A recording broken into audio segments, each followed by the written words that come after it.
নমস্কার বন্ধুরা, TRIPS and tricks YouTube চ্যানেলের পক্ষ থেকে আমি আরও একবার আপনাদেরকে স্বাগত জানাই। বন্ধুরা, আজকের আপনাদের সামনে নিয়ে এসেছি খুবই ইন্টারেস্টিং এবং গুরুত্বপূর্ণ একটি ভিডিও। আপনারা থাম্বনেল দেখেই বুঝতে পেরেছেন যে আপনারা অনেকেই আছেন যারা ছোট ইউটিউবার বা ইউটিউব নতুন করে শুরু করতে চাইছেন, অথবা অনেকে ছোট বড় কন্টেন্ট ক্রিয়েট করে থাকেন। তো আপনারা তো ভিউজ আনার জন্যই ইউটিউবে ভিডিও আপলোড করে থাকেন। তো অত কষ্ট করার পরেও ভিডিও অনেক কষ্ট করে তৈরি করেন, এডিট করেন, অনেকে স্ক্রিপ্ট লেখেন। তো যারা কন্টেন্ট ক্রিয়েট করে তারা জানে যে ভিডিও তৈরি করা ঠিক কতটা কষ্টকর। তো এতটা কষ্ট করার পরে আপনি যখন সেটিকে আপলোড করেন ইউটিউবে, আপলোড করার পরে দেখতে পাচ্ছেন 10টা, 15টা অথবা 20, 30, 50, খুব বেশি হলে 100, 150 এরকমই ভিউজ আসছে। এর থেকে বেশি ভিউজ আপনি কখনোই আনতে পারছেন না। এর মূল কারণ দুটো হতে পারে। আপনি এক, যে সঠিকভাবে ভিডিও আপলোড করতে পারছেন না। আর দুই, এমন অনেক সেটিংস রয়েছে ইউটিউব ভিডিও আপলোড করার ক্ষেত্রে যেগুলো আপনি জানেন না, বা সেই অপশানগুলোকে অন অফ করতে হয় এই বিষয় সম্পর্কে আপনার ধারণা নেই। তো আজকে আপনাদেরকে দেখাবো ইউটিউব ভিডিও র্যাঙ্ক করানোর ক্ষেত্রে বা ভিউজ গেইন করার ক্ষেত্রে অথবা চ্যানেলকে পপুলার করার ক্ষেত্রে খুবই গুরুত্বপূর্ণ এবং খুবই জনপ্রিয় একটি অ্যান্ড্রয়েড অ্যাপ্লিকেশন, যেটি আমরা ওয়াইটি স্টুডিও নামে জানি। যারা কম বেশি ইউটিউবের সঙ্গে যুক্ত বা কন্টেন্ট ক্রিয়েটার তারা প্রত্যেকেই এই নামটার সঙ্গে পরিচিত, যে ইউটিউব ওয়াইটি স্টুডিও কী। তো আজকে আমি আপনাদের দেখাতে চলেছি যে এই ওয়াইটি স্টুডিও যে অ্যাপ্লিকেশানটি রয়েছে, এই অ্যাপ্লিকেশানের 5টি এমন সেটিংস রয়েছে, যে 5টি সেটিংস আপনি যদি সঠিকভাবে জেনে অন অফ করতে পারেন, অর্থাৎ কোন অপশানটিকে আপনি অন রাখবেন এবং কোন অপশানটিকে আপনি অফ রাখবেন, তাহলে আপনার ভিডিও র্যাঙ্ক করার ক্ষেত্রে সুবিধা হবে, অথবা আপনি খুব সহজভাবেই আপনার ভিউজ গেইন করতে পারবেন, অর্থাৎ আপনার ভিডিওতে ভিউজ আসতে বাধ্য। তো চলুন আর বেশি কথা না বলে আজকের এই যে প্রসেস, যেই 5টা টিপস বা 5টা অপশান, কোন অপশানগুলোকে আপনারা অন করবেন এবং কোন অপশানগুলোকে আপনারা আপলোড করার সময় অফ করে রাখবেন, সেই সম্পর্কে আমি লাইভ প্রুফ আপনাকে দেখিয়ে দেবো। তার আগে বন্ধুদের কাছে একটা রিকোয়েস্ট, ভিডিওটি প্রথম থেকে শেষ পর্যন্ত অবশ্যই দেখবেন, কোথাও স্কিপ করবেন না। স্কিপ করলে হয়তোবা মাত্র 5টা পয়েন্ট, এই 5টা পয়েন্ট হয়তোবা একটা আপনি গুরুত্বপূর্ণ পয়েন্ট মিস করে যেতে পারেন, যে কারণে আপনার ভিডিওতে ভিউজ নাও আসতে পারে। অন্য আরেকটি ভিডিওতে যদি আপনারা ইন্টারেস্টেড থাকেন আমাকে কমেন্ট করবেন, আমি তাহলে দেখিয়ে দেবো যে সঠিক পদ্ধতিতে কিভাবে আপনি আপনার মোবাইল বা কম্পিউটার বা ডেস্কটপ যে কোনো ডিভাইসের মাধ্যমে সঠিক পদ্ধতিতে আপনি ভিডিও আপলোড করতে পারেন। তো এই সম্পর্কে আপনারা যদি ইন্টারেস্টেড থেকে থাকেন অবশ্যই করে কমেন্ট করবেন, আমি তাহলে সেই স্টেপ বাই স্টেপ ভিডিও কিভাবে আপলোড করতে হয় ইউটিউবে তার বিস্তারিত একটি ভিডিও নিয়ে আসবো। আজকের এখানে দেখাতে চলেছি 5টি অপশান। তো চলুন আর বেশি না কথা বলে 5টি অপশান কী কী যেগুলোকে আপনি অন অফ করলে ভিউজ আসতে বাধ্য, তো চলুন দেখে নেওয়া যাক। তো বন্ধুরা, এর জন্য সর্বপ্রথম চলে এলাম মোবাইল স্ক্রিনে। আপনারা মোবাইল স্ক্রিনটির দিকে নজর রাখুন, আমি step by step A to Z process আপনাদেরকে দেখিয়ে দিচ্ছি। আপনারা আপনাদের ভিডিও যখন আপলোড করেন অবশ্যই নিশ্চয়ই পাবলিক করেন না সঙ্গে সঙ্গে, এটা করা উচিতও না। ভিডিওটি যখন পাবলিশ করছেন অবশ্যই করে প্রথমে সেটিকে পাবলিক না করে আনলিস্টেড করে আপলোড করুন। এর জন্য আপনারা ইউটিউব অপশানে চলে যাচ্ছেন। ভিডিও আপলোড করার জন্য সর্বপ্রথম আপনাকে যেটা করতে হয়, এখান থেকে যে প্লাস বাটনটি দেখতে পাচ্ছেন, প্লাস বাটনের উপর আপনারা ক্লিক করেন। ক্লিক করার পরে এখানে আপলোড এ ভিডিও এই অপশানের উপর ক্লিক করি। তো আমি আজকের এই ভিডিওতে ভিডিও কিভাবে আপলোড করা হয় তার প্রসেস দেখাচ্ছি না, সে কারণে আমি ভিডিও আপলোডের পুরো প্রসেসে যাচ্ছি না। তো আমি আপনাদেরকে যেটি বলতে চাচ্ছি যে ভিডিও আপলোড করবেন যখন, সেটি পাবলিক না করে আনলিস্টেড করে আপলোড করবেন। আমরা প্রত্যেকেই যেটি করি, ভিডিওটি আনলিস্টেড করে আপলোড করার পরেই আমরা চলে আসি আমাদের ওয়াইটি স্টুডিও। এই অ্যাপ্লিকেশানটা আপনারা প্রত্যেকেই পরিচিত যারা কম বেশি কন্টেন্ট ক্রিয়েট করেন। তো আমরা এই ওয়াইটি স্টুডিও অ্যাপ্লিকেশানটি ওপেন করে নিচ্ছি। তো বন্ধুরা, ওয়াইটি স্টুডিও অ্যাপ্লিকেশানটি ওপেন করার পর এই রকম একটি নতুন ইন্টারফেস আপনার সামনে ওপেন হয়ে যাবে। আপনি এখান থেকে আপনার সম্পূর্ণ ড্যাশবোর্ড আপনি বিস্তারিত দেখে নিতে পারেন। তো আমি দেখাতে চলেছি 5টি অপশান। সেক্ষেত্রে সাপোজ আপনার যে আনলিস্টেড করা ভিডিওটি আপনি কিভাবে পাবলিক করেন, তো সেক্ষেত্রে আপনি নিশ্চয়ই কন্টেন্ট, এই যে অপশানটি রয়েছে এখানে চলে যান। ড্যাশবোর্ডের পাশের যে অপশান কন্টেন্ট, তো আমি এখান থেকে কন্টেন্ট অপশানে চলে যাচ্ছি। কন্টেন্ট অপশানে যাওয়ার পর আপনার আনলিস্টেড করা যে ভিডিওটি, সাপোজ আমি এখানে আমার আনলিস্টেড করা একটি ভিডিও রয়েছে, তো আমি এখান থেকে আপনাকে দেখিয়ে দিচ্ছি। দেখুন এটি আমার আনলিস্টেড রয়েছে। এই ভিডিওটি আমি একদিন আগে আপলোড করে রেখেছি ইউটিউবে, কিন্তু এটা পাবলিক করিনি, আমি আনলিস্টেড করাই ছিল আমার। তো আমি এই ভিডিওটি দিয়ে আপনাকে উদাহরণস্বরূপ দেখিয়ে দিচ্ছি। সাপোজ এই ভিডিওটিতে আপনি ক্লিক করবেন, আপনি মেন যে ইউটিউবের অ্যাপ্লিকেশন রয়েছে ওখান থেকে আপনার থাম্বনেল লাগিয়ে আপনি আপলোড কমপ্লিট করবেন, কিন্তু পাবলিক না করে আনলিস্টেড করে আপলোড করবেন। এর পরবর্তী আপনি ওয়াইট স্টুডিও ওপেন করবেন এবং যে ভিডিওটি আনলিস্টেড করেই আপলোড করেছেন সেই ভিডিওটির উপর টাচ করে সেই ভিডিওটি ওপেন করে নেবেন। যেমন আমি এখানে এই ভিডিওটি ওপেন করে আপনাকে দেখালাম, এটা ওয়াইট স্টুডিও অ্যাপ্লিকেশনের মধ্যেই আমি সম্পূর্ণ কাজ করছি। তো আমার এখানে থাম্বনেল কমপ্লিট করা আছে, টাইটেল কমপ্লিট করা আছে, দেখতে পাচ্ছেন এখানে ভিজিবিলিটি আমি কিন্তু এখানে পাবলিক না করে আনলিস্টেড করা আছে। স্টিল নাও এখনও পর্যন্ত কিন্তু এটা আনলিস্টেড রয়েছে, আমি পাবলিক করিনি। ঠিক আছে, তো এরপরে আমরা যেটা করব, সিম্পলি এই দেখুন থাম্বনেলটির উপরে একটি পেন্সিল বাটন রয়েছে, এর পাশে রয়েছে শেয়ার বাটন, এর পাশে রয়েছে ইউটিউব লোগো। তো আমরা যেটা করব, পেন্সিল বাটন অপশানের উপর ক্লিক করে ভিডিওটিকে এডিট করার চেষ্টা করব। এই এডিট অপশানের মধ্যেই রয়েছে ওই 5টি গোপন ট্রিক্স অর্থাৎ অপশান, যে অপশান আপনার ভিডিওকে র্যাঙ্কিং আসতে সাহায্য করবে। তো চলুন কী কী দেখে নেওয়া যাক। সর্বপ্রথম, ভিডিওকে র্যাঙ্ক করতে গেলে বা ভিডিও আপনার ভাইরাল করতে গেলে আপনার থাম্বনেল খুবই গুরুত্বপূর্ণ একটি বিষয়। আমরা সবাই জানি থাম্বনেল যদি না অ্যাট্রাকটিভ হয় অর্থাৎ আকর্ষণীয় হয়, পাবলিক কিন্তু আপনার ভিডিওতে ঢুকবে না। সেক্ষেত্রে আপনার থাম্বনেল হওয়া চাই খুবই ইন্টারেস্টিং এবং খুবই অ্যাট্রাকটিভ অর্থাৎ আকর্ষণীয় হওয়া দরকার। এরপরে আপনারা টাইটেল যেটি দেবেন, টাইটেলটি অবশ্যই করে যেন র্যাঙ্কিং সঙ্গত হয়। এর একটি ভিডিও আপনারা যদি ইন্টারেস্টেড থাকেন আমাকে জানাবেন যে টাইটেল কী করে লিখতে হয়, ডেসক্রিপশান কীভাবে দিতে হয়, ট্যাগ কীভাবে ইউজ করতে হয়, কোথা থেকে ট্যাগ পাওয়া যায়, থাম্বনেল কীভাবে তৈরি করতে হয়, এই সম্পর্কিত খুঁটিনাটি বিষয় যদি জানতে চান সেক্ষেত্রে আপনারা অবশ্যই করে কমেন্ট বক্সে কমেন্ট করতে ভুলবেন না। আমি যথাসাধ্য আপনাদেরকে হেল্প করার চেষ্টা করব। তো আপনি এই ভিডিওর অপশানে আসার পর এখানে আপনি আপনার থাম্বনেলটি ঠিকঠাক করে দিয়ে দেবেন যাতে আকর্ষণীয় হয়, আপনার মনের মতন হয়। এরপরে আপনি টাইটেলটাও ঠিকঠাক দিয়ে দেবেন যাতে র্যাঙ্কিংয়ে আসতে পারে। এরপরে প্রথম যে অপশানটি নিয়ে আপনার সঙ্গে কথা হলো সেটি হলো আপনার ডেসক্রিপশান। তো এখান থেকে আপনি যে ডেসক্রিপশানটা দিচ্ছেন, অতিরিক্ত ডেসক্রিপশান কখনোই লিখবেন না। এখানে আপনি আপনার যে টাইটেলটি দিচ্ছেন, টাইটেলটি সিম্পলি ডেসক্রিপশানের প্রথমেই একবার কপি করে দেবেন।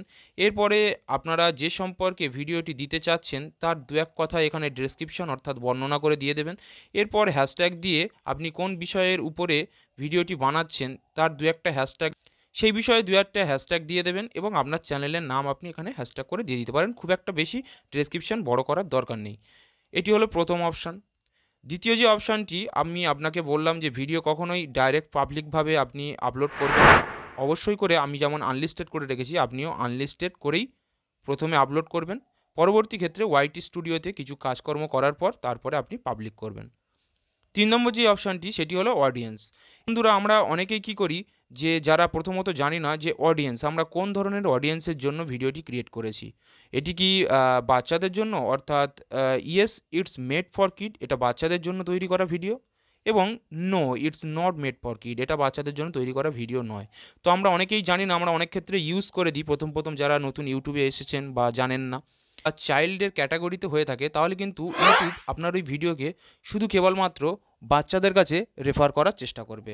অর্থাৎ যারা কিডস রয়েছে, ছোটো বাচ্চা যারা কার্টুন দেখতে পছন্দ করে বা এই জাতীয় কন্টেন্ট দেখতে পছন্দ করে, তাদের কাছে কিন্তু রেফার করবে। এবার আপনার ভিডিওটি যদি সেই জাতীয় হয়ে না থাকে সেক্ষেত্রে কিন্তু আপনার ভিউজ আসবে না, কেননা ইউটিউবের অ্যালগরিদম কিন্তু আপনার এই ভিডিওটি কেবলমাত্র ওই বাচ্চাদের কাছেই শেয়ার করার চেষ্টা করবে বা সাজেস্ট করার চেষ্টা করবে।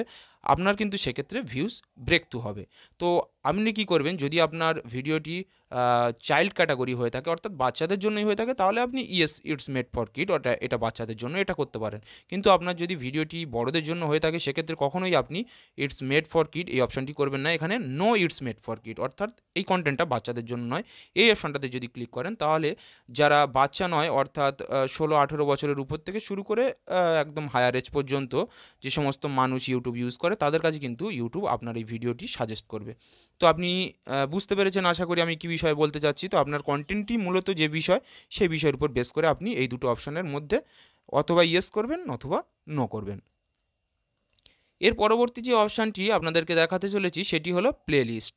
তো আপনার যদি ভিডিওর কোনো নির্দিষ্ট প্লেলিস্ট আপনি সিলেক্ট করতে চান, অবশ্যই করে কোন ক্যাটাগরির ভিডিও, যেমন আমার এই ভিডিওটি গভর্নমেন্ট নানা ধরনের স্কিম সম্পর্কিত, সেক্ষেত্রে দেখুন আমার এখানে যে অনেকগুলো আমি প্লেলিস্ট বানিয়ে রেখেছি, এর মধ্যে আমার যেহেতু এটা গভর্নমেন্ট স্কিম জাতীয় একটি ভিডিও, সেক্ষেত্রে আমি গভর্নমেন্ট স্কিম বা সরকারি সুবিধা বিষয়ক যে আমি প্লেলিস্টটি করে রেখেছি, সেক্ষেত্রে প্লেলিস্টটি সিলেক্ট করে রেখেছি। এক্ষেত্রে কি হয়, যদি কোনো অডিয়েন্সের আপনার ভিডিও ভালো লেগে থাকে এবং আপনার চ্যানেল সে ভিজিট করে এবং আপনার প্লেলিস্ট চেক করে, সেক্ষেত্রে যদি আপনি প্লেলিস্টটাকে সুন্দরভাবে সাজিয়ে ভিডিওগুলোকে উপস্থাপন করেন, তার বুঝতেও সুবিধা হবে এবং তার খুঁজতে সুবিধা হয়। সেক্ষেত্রে দেখুন আমরা যে কোনো পরিবেশনের ক্ষেত্রে, খাওয়া দাওয়ার ক্ষেত্রে বলুন না কেন, যদি একটা সম্পূর্ণ জিনিসের পরিপাটি হিসাবে আমরা যদি উপস্থাপন করতে পারি, তার কিন্তু উপস্থাপনটাই আলাদা হয়ে যায়, তাই নয় কি? সেক্ষেত্রে আমরা যদি আমাদের চ্যানেলটাকে খুব সুন্দরভাবে উপস্থাপন করে রাখি, অর্থাৎ কোনটা কোন ক্যাটাগরির ভিডিও, সেই ক্যাটাগরিকে আমরা আলাদা আলাদাভাবে ভাগ করে দিলাম। যেটা টেকনিক্যাল ভিডিও সেটা টেকনিক্যালি দিলাম, যেটা ধরুন স্কলারশিপ জাতীয় ভিডিও, আমি সাপোজ আমি টেকনিক্যালি উপরে আমি বলতে চাচ্ছি, সেক্ষেত্রে আপনার যে ক্যাটাগরি, আপনি সেই ক্যাটাগরির তো নির্দিষ্ট আলাদা আলাদা টপিক থাকে, তো সেই টপিকের উপর যদি আপনি ছোট ছোট করে প্লেলিস্ট বানিয়ে রাখেন, প্লেলিস্ট ওয়াইজ যদি আপনি সেগুলোকে ক্যাটাগরাইজভাবে ভাগ করে রাখেন, আপনার অডিয়েন্স আপনার যখন চ্যানেল ভিজিট করবে, তাহলে তার খুঁজতে সুবিধা হবে, বুঝতে সুবিধা হবে, সেক্ষেত্রে সে বিভ্রান্ত হবে না এবং আপনার চ্যানেলের প্রতি তার একটা অ্যাট্রাকশন বাড়বে। সেক্ষেত্রে সে আপনার চ্যানেলটিকে সাবস্ক্রাইব করে রাখতে পারে, হয়তো তার বন্ধুবান্ধবদের কাছে শেয়ার করতে পারে। সেক্ষেত্রে আপনার চ্যানেলের ইমপ্রেশন বাড়বে এবং আপনার চ্যানেল তথা আপনার ভিডিও ভাইরালের দিকে এগিয়ে যাবে। তো খুবই ইম্পর্টেন্ট হলো প্লেলিস্ট এই অপশানটি। আশা করি আপনারা বুঝতে পেরেছেন। এর পরবর্তী যে অপশানটি সেটি হলো মোর অপশান। এখানে রয়েছে সবথেকে গুরুত্বপূর্ণ বেশ কিছু অপশান। এই মোর অপশানের উপর ক্লিক করবেন। এখানে প্রথম অপশানটি দেখতে পাচ্ছেন ট্যাগ। তো খুবই গুরুত্বপূর্ণ এই ট্যাগ বিষয়টি। আপনার ভিডিও ভাইরাল অর্থাৎ র্যাঙ্ক করার ক্ষেত্রে ট্যাগ কিন্তু খুবই গুরুত্বপূর্ণ। সেক্ষেত্রে আপনি অবশ্যই করে ট্যাগ কীভাবে ইউজ করবেন সে সম্পর্কে যদি জানতে চান আমাকে জানাবেন। আমি ট্যাগ কোথা থেকে নেওয়া হয়, আমি কোথা থেকে বিশেষতভাবে নিয়ে থাকি, সেই সম্পর্কে ট্যাগ বা ট্যাগ কীভাবে নিজেরা রিসার্চ করে তৈরি করা যায় সে সম্পর্কে যদি জানতে চান, আমি একটি স্পেসিফিক ভিডিও বানিয়ে দেবো। সেক্ষেত্রে আমি এখানে আর ভিডিওটি বড় করতে চাচ্ছি না। আপনারা আপনাদের ভিডিও অনুযায়ী যে গুরুত্বপূর্ণ ইম্পর্টেন্ট র্যাঙ্কিং ট্যাগ রয়েছে, সেই ট্যাগগুলো আপনারা ইউজ করবেন এখানে নির্দিষ্ট লিমিটেশনের মধ্যে। একটা ট্যাগ কিন্তু আপনার ভিডিওকে ভাইরাল করতে খুবই সাহায্য করবে। তো অবশ্যই ট্যাগ কিন্তু খুবই গুরুত্বপূর্ণ।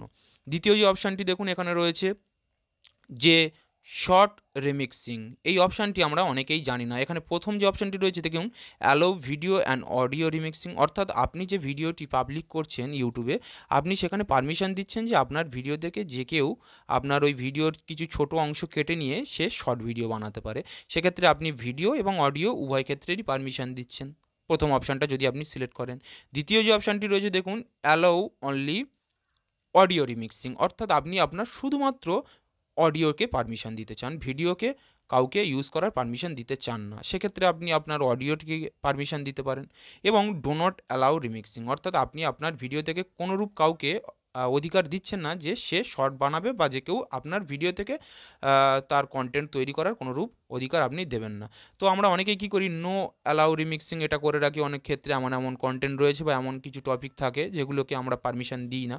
কিন্তু সর্বক্ষেত্রে আপনার বেটার হবে allow video and audio remixing, এটা যদি করে রাখেন তাহলে আপনার ভিডিও থেকে আপনি যদি কাউকে পারমিশন দিয়ে থাকেন যে সে আপনার ভিডিও থেকে কোনো শর্ট ভিডিও বানাতে পারে বা কিছু এরকম কাটছাট করতে পারে, তাহলে আপনার কি হয়, আপনার ভিডিওর ইমপ্রেশন বাড়ে, আপনার চ্যানেলের ইমপ্রেশন বাড়ে। দেখুন অ্যাকচুয়ালি প্রচার তো আপনারই হচ্ছে না, আপনার ভিডিও থেকে কপি কেটে কেউ যদি কন্টেন্ট তৈরি করে, তো ভিডিওর তো আপনার, ভিডিওর উপর আপনি যদি ওয়াটারমার্ক করে রাখেন, ভিডিও আপনার, শর্ট আপনার, তো আপনারই ইমপ্রেশন বাড়বে না। সেক্ষেত্রে আপনি এই অপশান ক্লিক করে রাখতে পারেন। এর পরবর্তী যে অপশানটি রয়েছে দেখুন ক্যাটাগরি, আপনি কোন ক্যাটাগরিতে ভিডিও বানাচ্ছেন, আপনি এডুকেশান না science, technology, comedy, education, gaming, music, যে ক্যাটাগরির আপনার চ্যানেল, যে ক্যাটাগরির আপনার কন্টেন্ট, অবশ্যই করে কন্টেন্ট কিন্তু খুবই গুরুত্বপূর্ণ। কন্টেন্ট যদি সঠিকভাবে সিলেক্ট করে রাখেন তাহলে আপনার ভিডিও সেই নির্দিষ্ট ব্যক্তিদের কাছে পৌঁছায় এবং ভিডিও র্যাঙ্ক করতে খুবই সাহায্য করে। তাই আপনার যে ক্যাটাগরির কন্টেন্ট বা চ্যানেল, সেই ক্যাটাগরিকে অবশ্যই সিলেক্ট করে ভিডিও আপলোড করার চেষ্টা করবেন। এর পরবর্তী যে অপশানটি রয়েছে দেখুন কমেন্ট। তো আপনি আপনার ভিডিওতে অনেক ক্ষেত্রে আমরা দেখতে পাই যে অনেক ভিডিওতে আমরা কমেন্ট সেকশান দেখতে পাই না বা কমেন্ট করতে পারি না। সেক্ষেত্রে সে কী করে রাখে না, ডিসেবল কমেন্ট, অর্থাৎ সে কমেন্টটাকে বন্ধ করে রাখে। অল কমেন্ট এইটা যদি করে রাখেন তাহলে আপনার ভিডিওর যে সমস্ত কমেন্ট, সেখানে আপনারা সমস্ত আপনার যে দর্শক রয়েছে তারা পড়তে বা দেখতে বা মেসেজ করতে পারবে বা কমেন্ট করতে পারবে। সেক্ষেত্রে প্রত্যেকের মেসেজটা পড়তে বা জানতে পারলে আপনার চ্যানেলের ইমপ্রেশন অনেক ক্ষেত্রে বাড়ে। তো সেক্ষেত্রে আমি বলবো আপনাদেরকে যে অবশ্যই করে কমেন্ট সেকশনটা আপনারা অফ করবেন না, অন করে রাখবেন। তাতে আপনাদের দেখাদেখি দর্শকদের ইমপ্রেশন বাড়ে এবং চ্যানেলের তথা আপনার ভিডিওর ইমপ্রেশনও বাড়বে। আপনি যদি কমেন্ট সেকশন অফ করে রাখেন তাহলে আপনার কিছু প্রাইভেসি নষ্ট হয়ে যাওয়ার এরকম একটা সম্ভাবনা থাকে, দর্শকেরও একটা খারাপ ইমপ্রেশন তৈরি হতে পারে। তো এরপরে যে অপশানটি রয়েছে দেখুন, show how many viewers and like video, এটা যদি আপনি অফ করে রাখেন তাহলে আপনার ওই ভিডিওতে কতগুলো ভিউজ হচ্ছে বা কতগুলো লাইক পড়ছে সেগুলো কিন্তু শো করবে না। সেক্ষেত্রে একটা দর্শকের একটা নেগেটিভিটি তৈরি হতে পারে। সেক্ষেত্রে আমি বলবো এটা অবশ্যই করে অন করে রাখবেন। তাহলে আপনার ভিডিওতে কতগুলো ভিউজ হচ্ছে, কতগুলো লাইক হচ্ছে, সেই বিষয়গুলো যদি সেটা কম আসুক বেশি আসুক, যদি উপস্থাপন করা যায় ভিডিওর মাধ্যমে তাহলে সেটা আপনার চ্যানেল বা ভিডিওর ক্ষেত্রে অনেক ভালো, আপনার দর্শক এতে অনেক খুশি হবে। এরপরে যে অপশানটি রয়েছে দেখুন, স্ট্যান্ডার্ড ইউটিউব লাইসেন্স, এই অপশানের মধ্যে দুটো অপশান রয়েছে, আপনি প্রথমটি সিলেক্ট করে রাখবেন। তাহলে কি হবে, আপনি আপনার চ্যানেল থেকে যদি কেউ কোনো কপিরাইট করে থাকে আপনি তাকে স্ট্রাইক করতে পারবেন যদি ইউটিউব লাইসেন্স এই অপশানটি ক্রিয়েট করে রাখেন। আর যদি দ্বিতীয় অপশান অর্থাৎ ক্রিয়েটিভ কমন্স অ্যাট্রিবিউশন এটি করে রাখেন, সেক্ষেত্রে আপনি তাকে পারমিশন দিয়ে দিলেন যে আপনি আপনার ভিডিও থেকে, যে ওই ব্যক্তি আপনার ভিডিও নিয়ে যা খুশি করতে পারে, আপনি কোনো রকম স্ট্রাইক বা কপিরাইট দিতে পারবেন না। তো এটা আমরা প্রত্যেকেই চাই না, কারণ আমরা অনেক কষ্ট করে কন্টেন্ট তৈরি করে থাকি বা ক্রিয়েট করে থাকি। সেক্ষেত্রে আপনারা প্রথম অপশানটি সিলেক্ট করে রাখবেন, তাহলে কোনোরূপ সমস্যা দেখলে আপনারা তাকে কপিরাইট বা স্ট্রাইক করতে পারেন, তাহলে ইউটিউব তার বিরুদ্ধে একটা মানে কি বলবো আপনার পদক্ষেপ নিতে পারবে। সেক্ষেত্রে এটি করে রাখবেন। এবং অ্যালাউ এম্বারাসিং এই অপশানটি কখনোই আপনারা অফ করবেন না, অ্যালাউ এম্বারাসিং এই অপশানটি অবশ্যই করে অন করে রাখবেন। তো এইভাবে আপনারা যে ওয়াইটি স্টুডিওর প্রায় অনেকগুলোই আমি অপশানের কোনগুলো অফ করবেন কোনগুলো অন করবেন সেই সম্পর্কে আলোচনা করে দিলাম। আপনারা যদি এই সব অপশানগুলোকে অন এবং অফ করে সঠিক পদ্ধতিতে যদি থাম্বনেল, টাইটেল, ডেসক্রিপশান, ট্যাগ এবং এই অপশানগুলো যদি মেনটেন করে ভিডিও একটা কনসিস্টেন্সির সঙ্গে অর্থাৎ ক্রমাগত গ্যাপ না দিয়ে আপনি যদি পার ডে বলুন বা দুদিন একদিন ছাড়া বলুন, আপনি একটা নির্দিষ্ট শিডিউলে যদি আপনি ভিডিও আপলোড করে থাকেন ইউটিউবে, তাহলে কিন্তু আপনি অবশ্যই করে সাকসেস পাবেন এবং আপনার ভিডিও অবশ্যই করে ভাইরাল হবে বা র্যাঙ্ক করবে। তো বন্ধুরা, এই ছিল আজকের আপনাদের জন্য ছোট্ট এবং গুরুত্বপূর্ণ একটি আপডেট। আশা করি আপনাদের খুব ভালো লেগেছে এবং আপনাদের অনেক কাজে এসেছে। তো চলুন দেখা হচ্ছে আরেকটি নতুন ভিডিওতে, ততক্ষণের জন্য থ্যাংক ইউ, ধন্যবাদ, সবাই ভালো থাকবেন।